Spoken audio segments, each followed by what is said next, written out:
Johirul, a strong young Bangladeshi fisherman, is very hard-working. He was catching fish whole day. When it became dark, he rowed his wooden boat to home.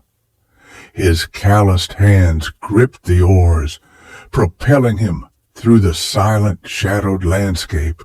Banyan, tamarind, and palm trees leaned over the riverbanks as if eavesdropping on his journey. The air was thick, oppressive, and carried whispers from the jungle. The boat creaked under his weight, and he adjusted his catch, a modest haul of fish. The soft splash of his oars against the water was the only sound, save for the distant cry of unseen creatures.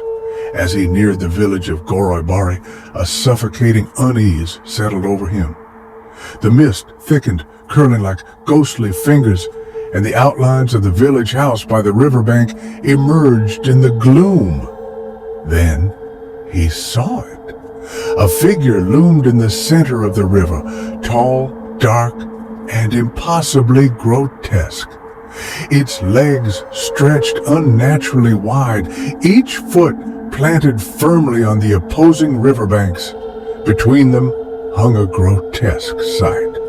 The devil's obscene form swaying faintly in the damp air. This was no ordinary man. It was Vubon Goroi, the cursed soul of the village, transformed into a devil after death. His face bore an unnatural, killer smile, teeth sharp and menacing, gleaming even in the muted light. Johirul's blood ran cold.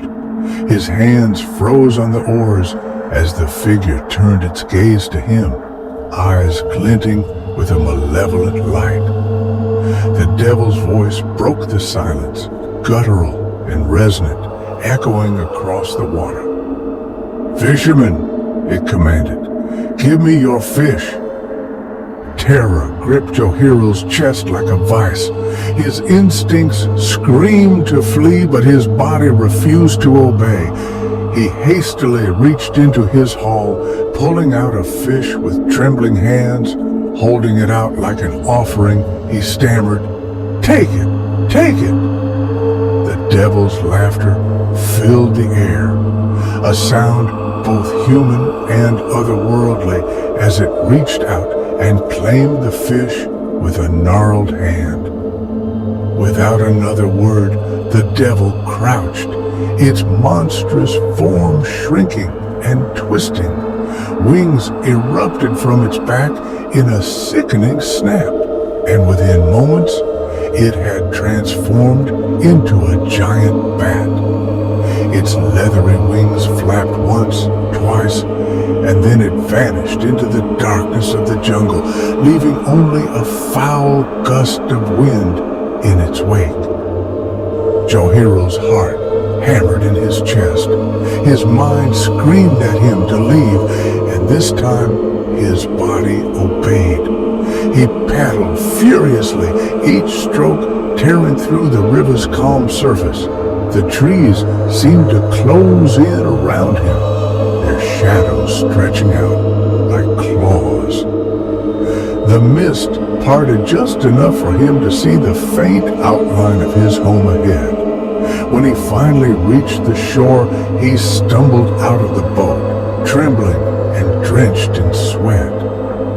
Behind him, the river was silent once more, its surface undisturbed, as if nothing had happened. But Johirul knew better. The night had shown him the devil's face, and he would never forget the killer's smile that lingered in the shadows of Goroibari.